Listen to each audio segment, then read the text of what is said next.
Hello and welcome to this week's edition of 5 Minute Farby. Are you hot? Really?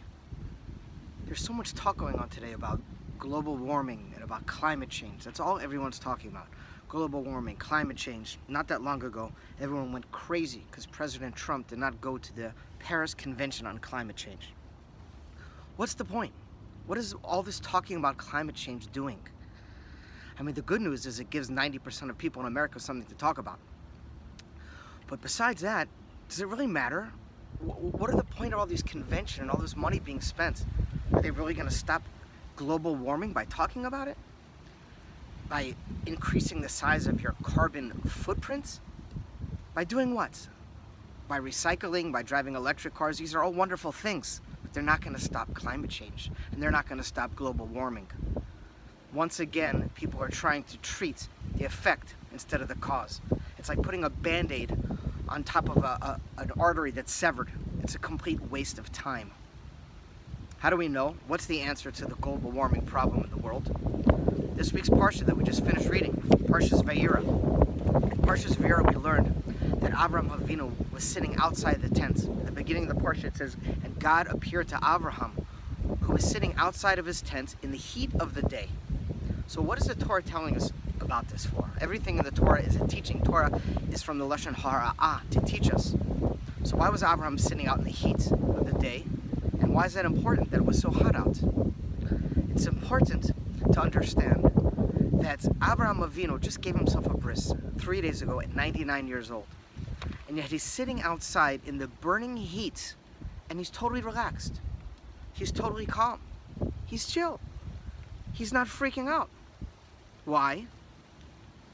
The answer is that Abraham was able to handle this tremendous heat because this tremendous heat is divine energy. It's godly light. And he was able to do so because he just gave himself a bris. He had serious nefesh at 99 years old. He had been doing everything God asked him to do despite the tremendous tests and difficulty he went through. No one was tested more than Abraham, yet he stayed steadfast in his connection to God.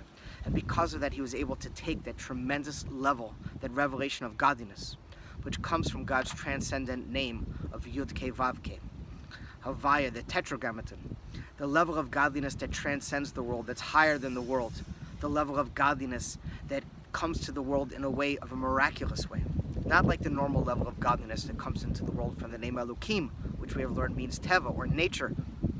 It was because of Abraham's self-sacrifice that he was able to withstand this tremendous heat from Hashem. This tremendous heat was nothing other than God's divine energy. To those who look into the world with a physical eye, what do you see? Destruction, terror, all kinds of horrible things, climate change, crazy things happening in the world. But to those who are trained from understanding, from learning Torah, from looking at the world through a deeper way, through a spiritual lens, through an eye that is beyond physicality, what do we see? We see a tremendous level of good, of godliness pulsating into the world. God is taking this tremendous divine energy from the name Havaya, and he's pulsating it into the world. Because if he revealed it all at one time, it would blind us. It would be too much for us. It would be like taking the sun out of its ozone. So what is happening? God is pulsating this tremendous divine energy into the world. And as a result of it, what is happening? The klipa, the impure forces of the world are rushing to cover it over. Just like there's no shadow without light. And the bigger the light, the bigger the shadow. So what our physical eye shows us is the shadow. But what our spirituality, our spiritual eye shows us is divine energy. Goodness. Goodness that's coming into the world at an alarming rate because Mashiach is about to reveal himself.